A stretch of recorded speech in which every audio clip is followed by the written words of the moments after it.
Hey there, and welcome to True Scary Stories. Before we dive in, don't forget to hit that like button, subscribe to the channel, and drop a comment telling us where you're from and what time you're watching. That helps YouTube know you love creepy stories, and it'll keep sending more your way. 8 True Walmart Horror Stories. Story 1. The Night Shift Stalker. I worked the night shift at a Walmart in rural Tennessee for 3 years. The store closed at midnight, but we stayed until 6 a.m., restocking shelves and cleaning. It was usually quiet, just me and 5 other employees spread across the huge store. Everything changed in October 2019. I was working alone in the electronics section around 2 a.m. when I heard footsteps in the main aisle. This was normal. My coworkers moved around all night, but these footsteps were different. They were slow and deliberate, like someone was trying to be sneaky. I looked up from the TV display I was organizing and saw a man standing at the end of the electronics aisle. He was tall and thin, wearing dark clothes and a baseball cap pulled low over his face. He just stood there, staring at me. When I looked at him, he quickly turned and walked away. I thought maybe he was a customer who got locked in by accident. It happened sometime. I radioed my manager Sarah to check, but she said all customers had left hours ago. She told me to keep an eye out and let her know if I saw him again. 20 minutes later, I saw him again.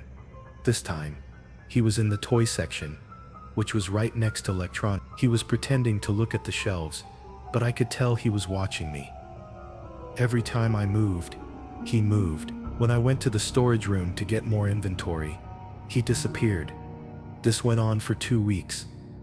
Every night I worked, the man would appear. He never spoke or tried to approach me directly, but he was always there, watching.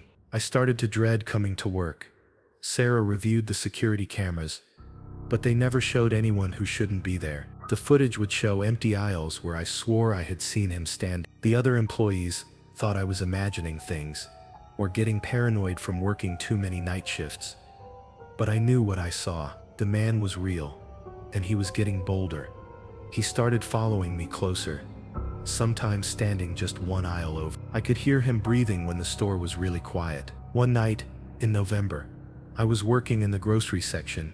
When the lights went out, the emergency lighting kicked in, but most of the store was dark. I radioed for help, but got no response. My radio was dead. I tried to find my coworkers, but the store felt empty and maze-like in the darkness. I was walking toward the front of the store when I heard someone call my name. It was a man's voice, coming from the darkness behind me. I started running. I could hear footsteps chasing me, getting closer. I made it to the employee break room and locked the door. I stayed there until morning, when the day shift arrived. When they found me, I was shaking and could barely speak. The lights were back on, and everything looked normal. Security checked the entire store, but found no sign of anyone who shouldn't be there. I quit that day, but the story doesn't end there. 6 months later, I heard from my old coworker, Mike, that they had caught someone living in the store. A homeless man had been sneaking in through a broken emergency exit and hiding in the storage areas during business hours. At night, he would come out and wander the store.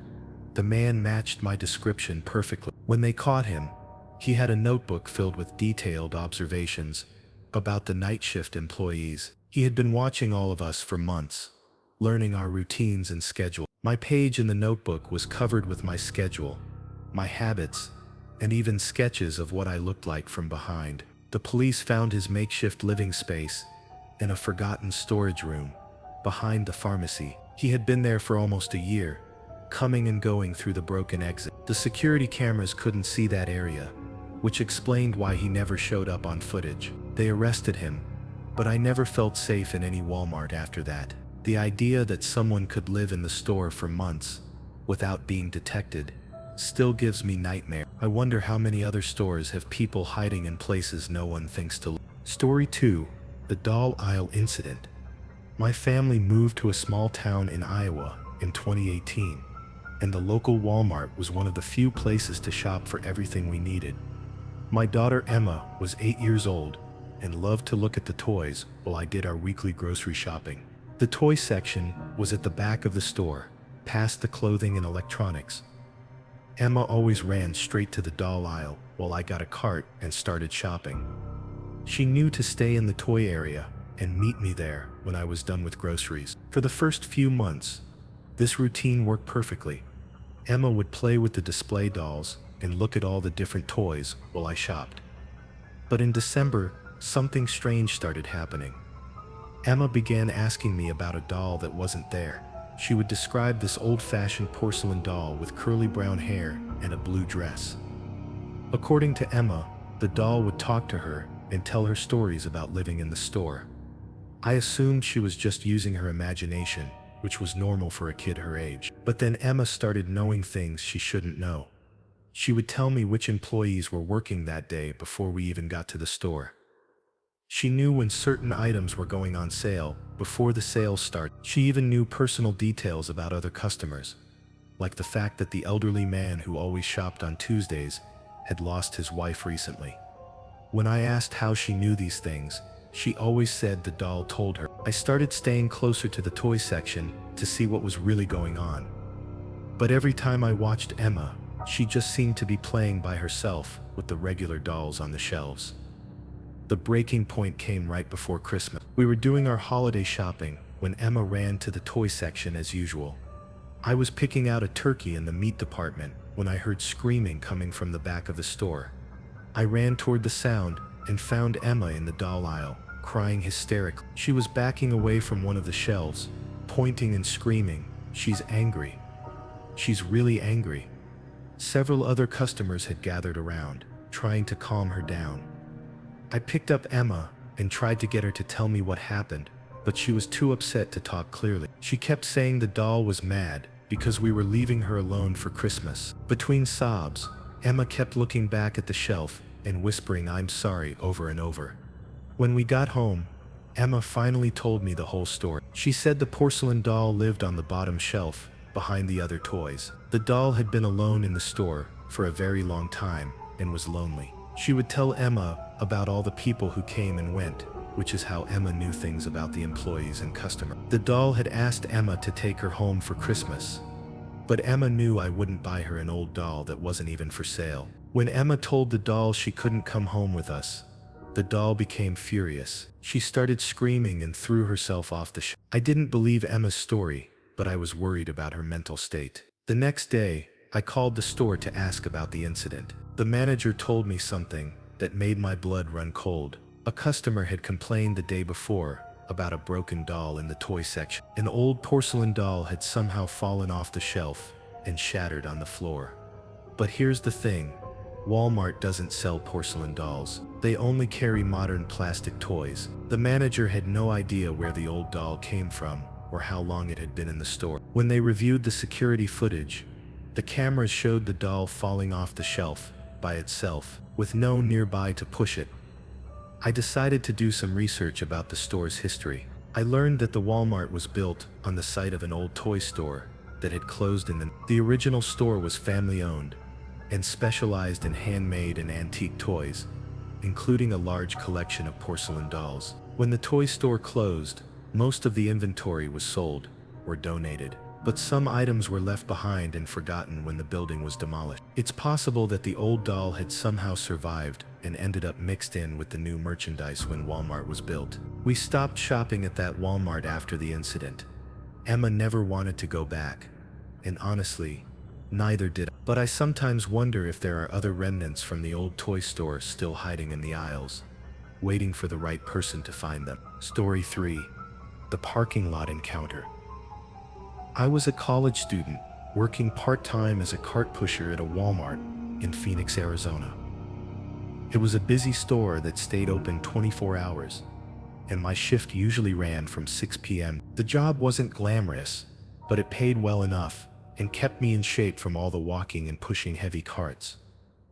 The parking lot was huge, with sections that were well lit near the store entrance and darker areas further out where people parked during busy times. Late at night, especially after midnight, the far sections of the lot were pretty empty and kind of spooky. In March 2020, right when the pandemic was starting, I was collecting carts from the back section of the parking lot around 1 a.m. The store was much quieter than usual because fewer people were shopping late at night. I was pushing a line of carts toward the store when I noticed a car parked in one of the darkest corners of the lot. The car had been there every night for about a week. It was an old sedan, maybe from the 1990s, with dark windows. During the day, it would be gone, but every night when I started my shift, it was back in the same spot. I figured someone was living in their car, which was becoming more common with the economic problems from COVID. I didn't think much about it until the night I saw someone get out of the car. I was about 50 yards away, so I couldn't see details, but it looked like a woman with long hair. She walked toward the store, but instead of going to the main entrance, she went around to the side of the building where the employee entrance was located. The next night, I paid more attention to the car. Around midnight, I saw the same woman get out and walk toward the employee entrance. This time I followed her from a distance. She didn't go into the store. Instead, she stood by the dumpsters behind the building and seemed to be looking through them. I told my supervisor about it the next day, thinking maybe she was homeless and looking for food. My supervisor, Dave, said he would check it out, but when he reviewed the security cameras from that area, they didn't show anyone by the dumpsters at the times I mentioned. This confused me because I knew what I had seen. I decided to pay closer attention and maybe try to help the woman if she needed food or assistance. The next night, I positioned myself where I could see both the car and the back of the store. Sure enough, around midnight, someone got out of the car. But as they got closer to the lights, I realized something was very wrong. The person moved in a jerky, unnatural way, like they were being controlled by strings. And when they passed under a security light, I saw that it wasn't a woman at all. It was wearing what looked like a wig and old clothes, but the face was wrong. The skin was pale and seemed to be peeling or flaking off. The eyes were completely black, no white parts at all, and the mouth was open in a way that looked like it was screaming, but no sound was coming out. I hid behind a row of carts and watched as this thing walked to the back of the store. It moved around the dumpsters for about 10 minutes, then walked back to the car. But instead of getting in, it just stood next to the driver's door, facing the store. I stayed hidden until my shift ended at 2 a.m. When I finally looked toward the car again, it was gone. I ran to the spot where it had been parked and found strange marks on the asphalt. They looked like burn marks in the shape of footprints. I tried to convince myself I had imagined the whole thing, or that someone was playing an elaborate prank. But the next night, the car was back. This time, I brought my phone and tried to take pictures, but every photo I took just showed an empty parking space, even though I could clearly see the car with my own eyes. Over the next few weeks, I learned more about the thing in the parking lot. It always appeared around midnight and always went to the same spot behind the store. Other employees started mentioning strange things too. People reported feeling watched while taking out trash or going to their cars after closing. One night, a coworker named Jessica was closing the store alone when she heard someone knocking on the back door. She looked out and saw a woman asking to be let in, saying she was lost and needed help. But something about the woman's appearance made Jessica nervous, so she called the police instead of opening the door. When the police arrived, they found no one outside, but there were those same burn-shaped footprints by the door, and the metal door handle had been partially melted as if someone with extremely hot hands had grabbed it. I quit the job a few weeks later when I graduated from college, but I drive by that Walmart sometimes, and I still see the old car parked in the far corner of the lot late at night. I've warned other people about it, but most don't believe me. The thing is still there, waiting for something or someone. I just hope it never finds what it's looking for. Story 4. The self-checkout glitch. I worked as a self-checkout attendant at a Walmart in Michigan from 2019 to 2021. It was usually a straightforward job: help customers scan their items, fix the machines when they glitched, and watch for shoplifters. The self-checkout area had 8 machines arranged in a U-shape, with my podium in the middle where I could see all of them. The machines were pretty standard, but one of them, machine number 4, had problems from day one. It would randomly shut down, the scanner would stop working, or the screen would freeze. The repair technicians came out regularly to fix it, but the problems kept coming back. At first, the glitches seemed normal for an older machine, but in October 2019, Machine 4 started doing things that didn't make sense. It would scan items that customers hadn't put on the scanner. The screen would show products that weren't even sold in our store. Sometimes it would start talking when no one was using it. The weirdest glitch was when the machine would show someone's purchase history from weeks or months earlier. A customer would scan a loaf of bread, but the screen would display a completely different shopping list, sometimes containing dozens of items the customer had never picked up. My manager, Carol, thought it was just a software problem. The IT department ran diagnostics multiple times, but couldn't find anything wrong with the machine. According to their tests, Machine 4 was functioning normally, but I saw the glitches happen almost every day. The real problem started in November. A customer was using Machine 4 to buy groceries, when the screen suddenly displayed a message that wasn't in the normal system interface. Instead of "Please place the item in the bagging area," it said, "Help me, I'm trapped in here." The customer called me over, thinking it was some kind of joke. I restarted the machine, and it went back to normal. But an hour later, the same thing happened with a different customer. This time the message said, "They don't know I'm here." I reported these incidents to Carol, but she didn't believe me. She said I was probably misreading error messages, or that customers were playing pranks somehow. But I knew what I saw, and it was getting more frequent. Over the next few weeks, Machine 4 started displaying personal messages to specific customers. It would greet people by name, even though they hadn't used their credit cards yet. It knew details about their previous purchases, and would make comments like, "You forgot to buy milk last week," or "Your daughter likes those cookies." One elderly customer, Mrs. Peterson, came in regularly and always used machine. The machine seemed to know her routine and would automatically start scanning her usual items before she even picked them up. Mrs. Peterson thought it was helpful and joked that the machine was learning her habits. But I noticed that Machine 4 only acted friendly with certain customers. With others, it would be hostile. It would refuse to scan items, add extra charges, or display insulting messages. One customer complained that the machine called him a waste of space on the receipt. The situation escalated in December, when Machine 4 started affecting the other self-checkout machines. If someone it didn't like tried to use a different machine, that machine would also malfunction. It was like Machine 4 was controlling the entire self-checkout area. The breaking point came during the Christmas rush. The store was packed, and all 8 self-checkout machines were busy. Suddenly, all the machines shut down except for Machine 4. But Machine 4 wasn't displaying the normal checkout interface. Instead, it showed a crude drawing of a face with text underneath that said, "I want out."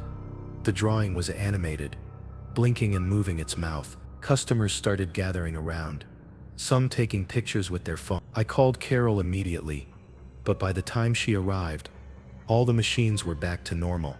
That night, I decided to stay after my shift and investigate Machine 4 when the store was closed. I had a keycard that let me access the self-checkout area during off hours. I wanted to see if the machine would act up when no customers were around. At first, nothing happened, but around midnight, Machine 4 turned on by itself. The screen lit up and displayed a message, "Finally, someone who listens." I nearly ran, but something made me stay. I typed on the machine's touchscreen, asking, "Who are you?" The response came immediately. "I used to work here. Third shift. Electronics department. 2018. I remembered hearing about an employee who had died in the store a few years earlier. A young man named Marcus had a heart attack while working alone one night. He was found the next morning by the opening shift. I typed, "Marcus?"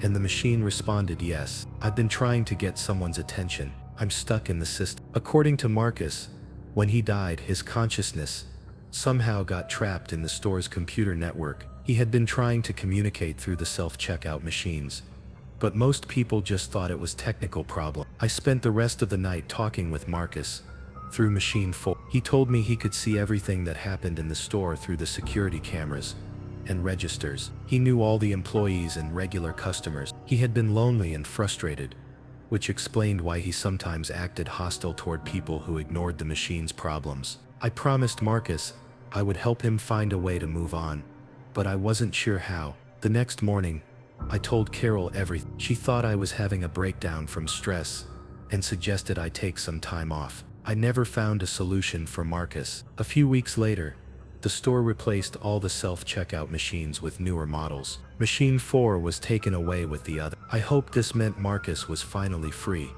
but part of me worries he just moved to a different part of the store's computer system. I still shop at that Walmart sometimes, and I always pay attention to the self-checkout machines. So far, they seem to work normal, but sometimes I think I see a flicker on the screens, just for a second, that looks like someone trying to wait. Story 5. The Overnight Manager's Secret. I got hired as an overnight stalker at a Walmart in rural Alabama in the summer of 2018. The overnight shift ran from 10 p.m. to 6 a.m., and our job was to unload trucks and stock shelves while the store was closed. It paid better than day shifts, and I needed the extra money to pay for my mom's medical bills. The overnight crew was small, just 6 people including our manager, Robert. Robert had worked at the store for 15 years and knew everything about the operation. He was a quiet guy in his 50s who kept to himself but was fair with the employees. The work was repetitive but not too hard. We would unload pallets from the delivery trucks, break down the boxes, and stock items on the shelves throughout the store. By morning, everything would be ready for the day shift and customers. For the first few months, everything went smoothly. But in October, I started noticing odd things about Robert's behavior. He would disappear for long periods during the night, sometimes for over an hour. When I asked where he had been, he would say he was doing paperwork in the office or checking inventory in the storage areas. The strange thing was that Robert always seemed to know exactly where every employee was and what they were doing, even when he wasn't around. If someone took an extra long break or slacked off in a section he hadn't visited, he would somehow know about it the next night. One night in November, I was stocking canned goods in aisle 7 when I realized I had been working for hours without seeing Robert at all. I decided to look for him to ask a question about some damaged merchandise. I checked the office, the break room, and the storage areas, but couldn't find him anywhere. I was walking toward the back of the store when I heard voices coming from the employee training room. The door was cracked open, and I could see Robert inside, but he wasn't alone. There were 3 people with him that I didn't recognize. 2 men and a woman, all dressed in dark clothing. I couldn't hear what they were saying clearly, but Robert seemed to be showing them something on a clipboard. One of the men was taking pictures with a small camera. The woman was making notes in a notebook. I didn't want to interrupt what looked like an important meeting, so I went back to my stocking. But I was curious about who these people were and why they were in the store in the middle of the night. When Robert came back to check on us around 3 a.m., he acted completely normal and didn't mention any visitors. The next week, the same thing happened. I saw the 3 strangers with Robert in different parts of the store, sometimes in the electronics section, sometimes in the pharmacy area. They always seemed to be documenting something, taking pictures and making notes. I asked my coworker Jake if he had noticed anything unusual about Robert lately. Jake said he had seen Robert talking to people he didn't recognize, but he figured they were corporate managers or inspectors. That made sense to me at first, but corporate visits usually happen during business hours, not in the middle of the night.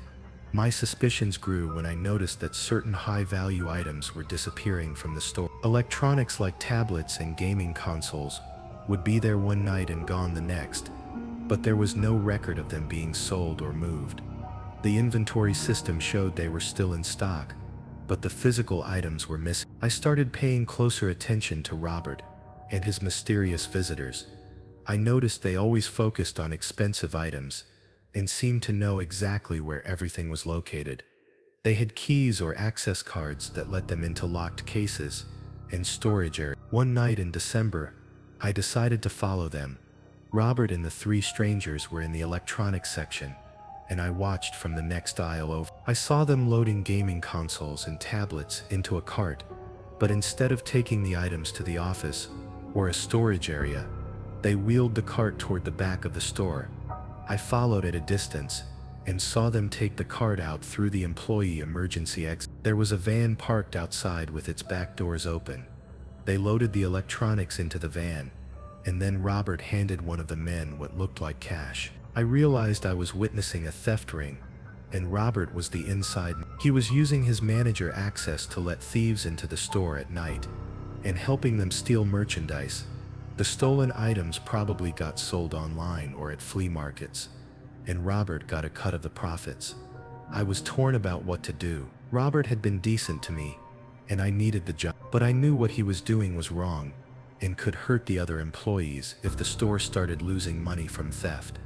I decided to document what I was seeing before deciding whether to report it. Over the next few weeks, I kept notes about when the thieves came, what they took, and how much merchandise was disappearing.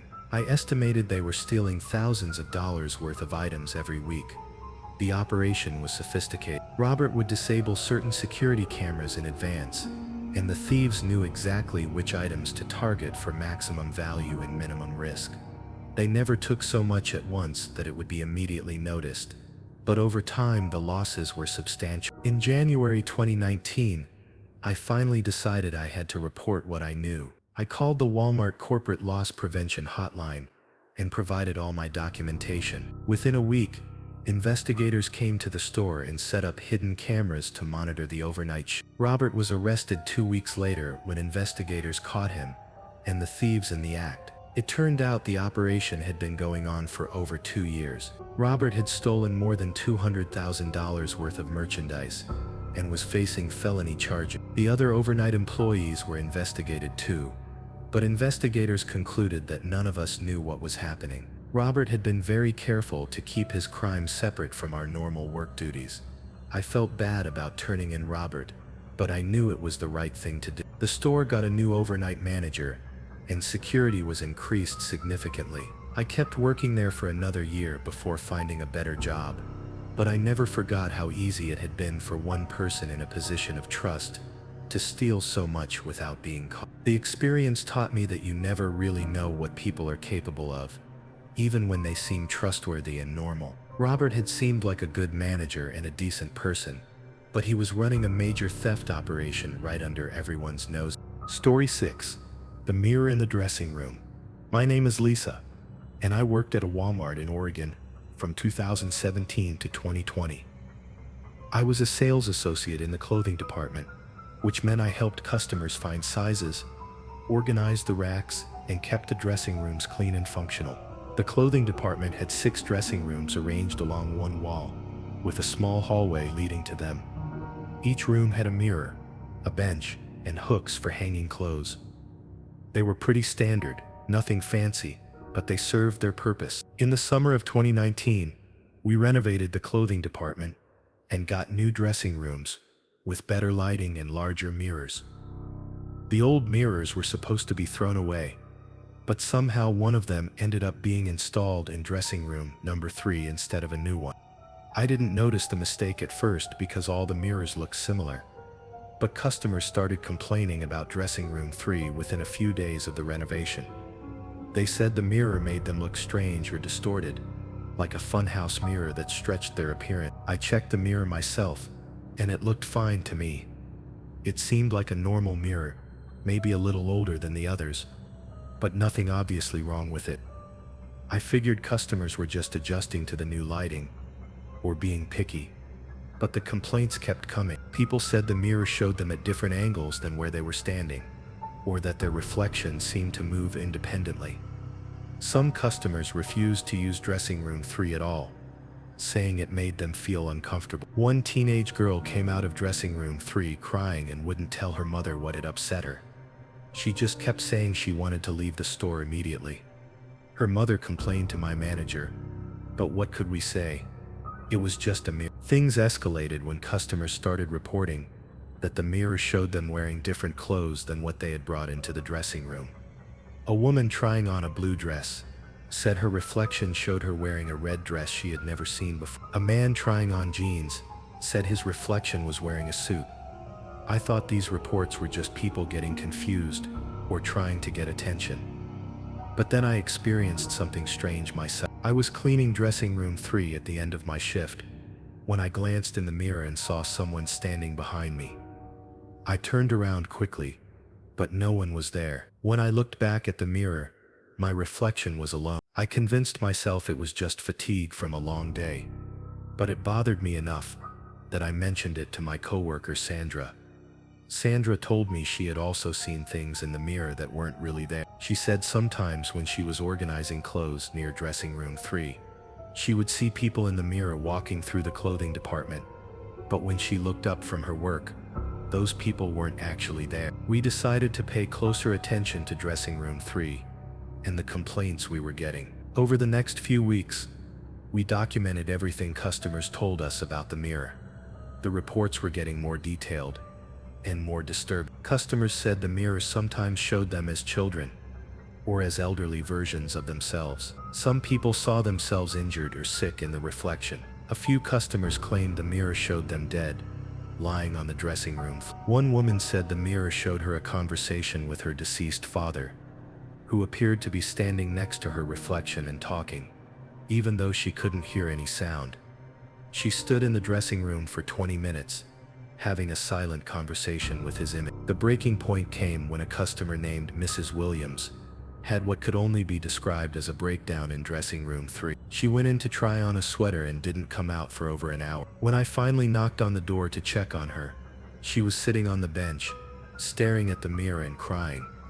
Mrs. Williams told me the mirror was showing her scenes from her past, her wedding day, her children being born, her husband's funeral. She said the images were more vivid and real than her actual memories, and she couldn't stop watching them.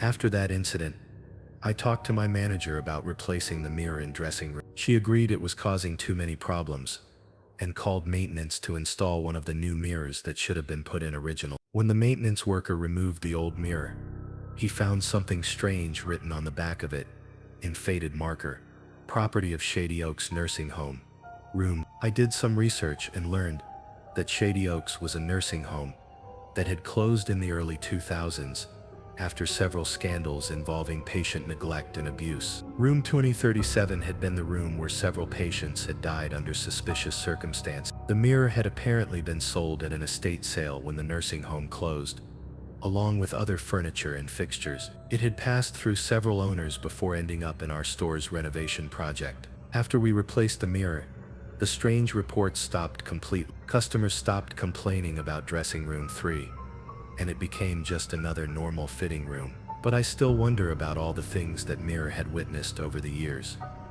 I think about Mrs. Williams and how the mirror seemed to show her memories that brought her both joy and pain. I wonder if the mirror somehow absorbed the experiences of all the people who had looked into it over the decades. Patients in the nursing home, previous owners, and finally our customer. The new mirror works fine, but sometimes when I'm cleaning dressing room 3, I find myself looking carefully at my reflection, wondering if it's showing me exactly what I expect to see, or if there are other possibilities hiding just beneath the surface. Story 7. The Pharmacy Incident. I started working as a pharmacy technician at a Walmart in Texas in early 2020, right as the COVID pandemic was beginning. The pharmacy was always busy, but the pandemic made it even more hectic, with people picking up prescriptions, getting flu shots, and later getting COVID vaccines. Our pharmacy was located at the back of the store, past the grocery section. It had a consultation room where patients could speak privately with the pharmacist, a small waiting area with chairs, and the main counter where we filled prescriptions and handled transactions. The head pharmacist was Dr. Martinez, who had worked there for over 10 years. She was professional and knowledgeable, and I learned a lot from her about medications and patient care. The pharmacy also had 2 other technicians, Karen and Bill, who had both been there for several years. In May 2020, we started getting prescription requests for medications that didn't exist. Patients would come in with prescriptions from local doctors for drugs with names I had never heard of. When I looked them up in our system, there was no information about these medications at all. At first, I thought it might be new drugs that hadn't been updated in our database yet. The pharmaceutical industry was moving quickly during the pandemic, and new treatments were being developed constantly. But when I asked Dr. Martinez about these mystery prescriptions, she was as confused as I was. The prescriptions looked legitimate. They had real doctor names, DEA numbers, and patient information. But the medications they were requesting didn't exist in any drug reference we could find. Dr. Martinez called some of the prescribing doctors to verify the prescriptions, but their offices had no record of writing them. Even stranger, the patients who brought in these prescriptions seemed normal and healthy. They weren't acting like people who needed medication for serious illnesses. When we told them we couldn't fill the prescriptions because the medications didn't exist, most of them just shrugged and left without seeming upset or concerned. This pattern continued for weeks. We would get 3 or 4 of these fake prescriptions every day, always for different non-existent medications, but following the same pattern. The prescriptions looked real, the patients seemed normal, but the drugs they were requesting simply didn't exist. In June, things took a weird turn. A patient named Mr. Thompson brought in a prescription for something called Mjv 50. Like all the others, this wasn't a real medication, but when I told Mr. Thompson we couldn't fill it, he became agitated and insisted the medication was real. He pulled out his phone and showed me what looked like a web page for Mjv 50, complete with drug information, side effects, and dosing instructions. But when I tried to access the same website on our pharmacy computer, it didn't exist. The URL led to an error page. Mr. Thompson was convinced I was lying or incompetent. He demanded to speak to Dr. Martinez, who confirmed that no such medication existed, but Mr. Thompson kept insisting he could see the drug information on his phone, even though we couldn't see it on any of our devices. Similar incidents started happening with other patients. They would show us drug information on their phones that we couldn't verify on our computer. Some patients had what looked like official prescription bottles from other pharmacies for these non-existent medications. But when we called those pharmacies, they had no record of filling such prescriptions. The situation became really unsettling when patients started asking for refills of medications that didn't exist. They would bring in empty prescription bottles with labels showing they had been taking these mystery drugs for months or even years. The labels looked completely authentic, with proper pharmacy information and prescription numbers. But when we contacted the pharmacies listed on the labels, they either didn't exist or had no record of the patients or prescription. It was like these people were living in a parallel reality where different medications existed and different pharmacies operated. In July, I decided to keep detailed records of all the fake prescriptions we received. I documented the patient names, the fake medication names, and the doctors who supposedly wrote the prescriptions. I was hoping to find a pattern that might explain what was happening. What I discovered was disturbing. Many of the patients bringing in fake prescriptions had the same last names, suggesting they were related.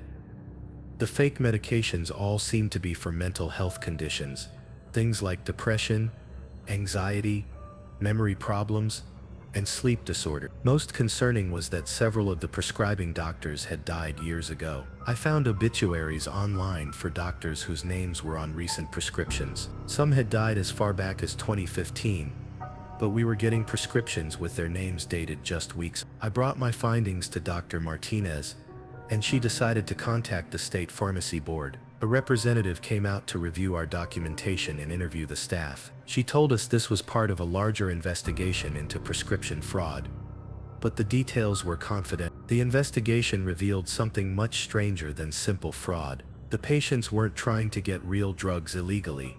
They genuinely believed they were taking medications that existed.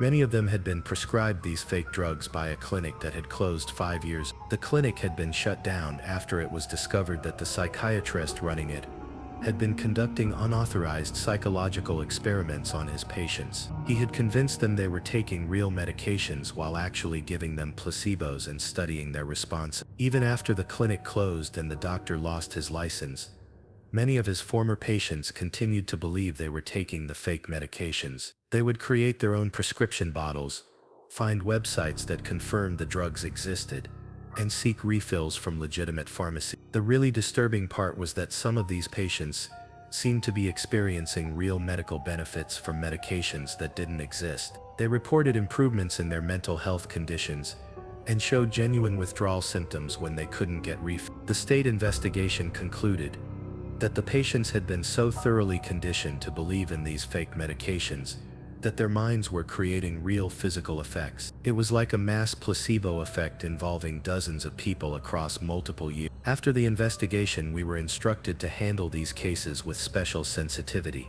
Instead of simply telling patients their medications didn't exist, we were supposed to refer them to mental health services that could help them transition to real treatment. The fake prescription requests gradually decreased over the following months, but they never completely stopped. Even now, occasionally someone will come in asking for a medication that doesn't exist, carrying a prescription from a doctor who died years ago. I still work at the pharmacy, but this experience changed how I think about the power of belief and the mind's ability to create physical symptoms. It also made me realize how many people are struggling with untreated mental health issues and how desperate they can become for any kind of help, even if it's not real. Story 8.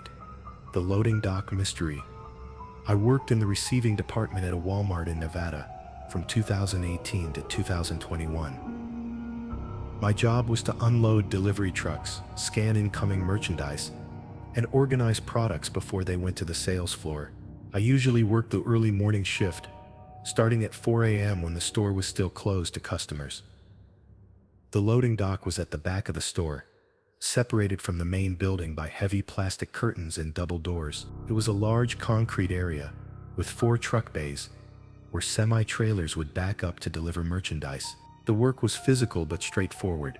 Scan the barcodes, match items to purchase orders, and sort everything by department. In September 2019, we started receiving deliveries that weren't on our schedules. Trucks would arrive in the middle of the night or early morning with merchandise we hadn't ordered. The drivers had proper Walmart documentation and the trucks looked legitimate, but the items they were delivering didn't match anything in our system.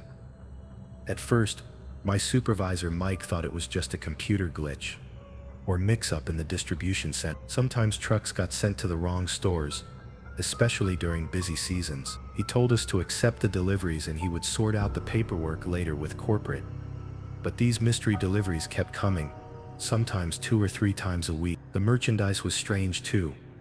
Old-fashioned items that Walmart didn't normally sell, like vintage toys, antique furniture, and clothing styles from decades past. Everything was new but looked like it came from the 19th. The most puzzling thing was that when I tried to scan the barcodes on these items, they would register in our system as current Walmart products, but the descriptions didn't match what I was looking at.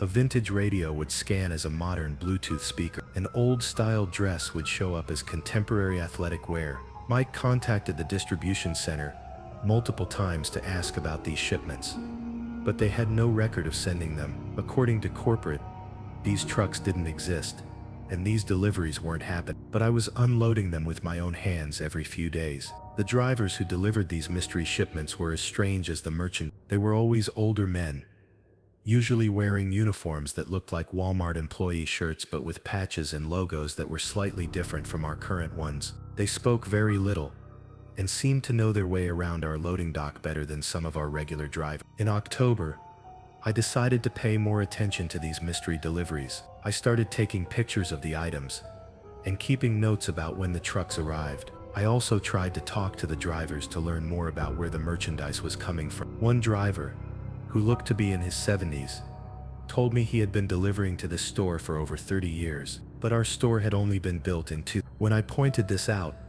he seemed confused and said he must be thinking of a different location. Another driver mentioned that he was glad to see the store was back to normal after the troubles in the 80s. I had no idea what he was talking about, since there was nothing but empty desert where our store stood. I started researching the history of our location and discovered something interesting. In the 1960s, there had been a small department store on the same site where our Walmart now stood.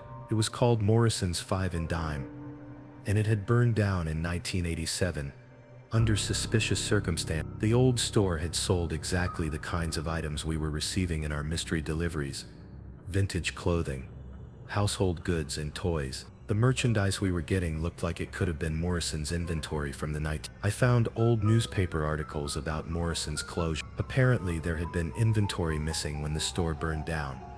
Thousands of dollars worth of merchandise that was never accounted for. The fire was ruled accidental, but some people suspected insurance fraud. In November, I had my strangest encounter with the mystery delivery. A truck arrived at 3 a.m. with a driver I had never seen before. He was younger than the others, maybe in his 40s, and he seemed nervous and confused. While we were unloading vintage toys and clothing, he asked me what year it was. When I told him it was 2019, he became visibly upset and said there had been some kind of mistake. He kept looking around the loading dock and muttering that this isn't how it's supposed to be. The driver told me he was supposed to be delivering to Morrison's Five and Dime, not Walmart. He showed me his delivery paperwork, which was typed on an old-fashioned form with Morrison's letterhead dated night. But the truck he was driving was modern, and he was wearing a current Walmart uniform. I tried to explain that Morrison's had been closed for over 30 years, but he didn't seem to understand. He finished unloading his truck quickly and left without having me sign for the delivery, which was unusual. After that incident, I started to suspect that something supernatural was happening with our loading dock. Maybe the location where Morrison's had stood was somehow still connected to the old store, and these deliveries were coming from the past. I shared my theory with Mike, but he wasn't interested in paranormal explanations. He was more concerned about the liability issues of accepting merchandise we hadn't ordered. He decided to start refusing the mystery deliveries and told me to turn away any trucks that weren't on our official schedule. But when I tried to refuse the next mystery delivery, something strange happened. The driver acted like he couldn't hear me when I told him we weren't accepting the shipment. He went ahead and unloaded the truck as if I had never spoken.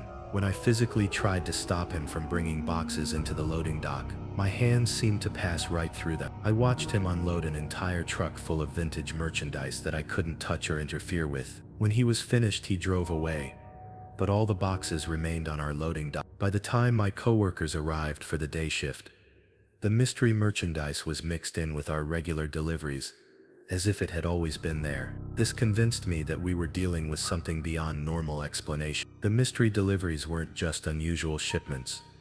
They were somehow echoes or remnants from Morrison's Five and Dime, still trying to complete deliveries that had been interrupted by the fire 30 years earlier. I eventually transferred to a different department, because the loading dock mystery was affecting my sleep and mental health. The mystery deliveries continued after I left, but I heard they gradually became less frequent. By 2021, when I left Walmart entirely, they had supposedly stopped completely. But sometimes when I drive by the store late at night, I see trucks at the loading dock that don't look quite right.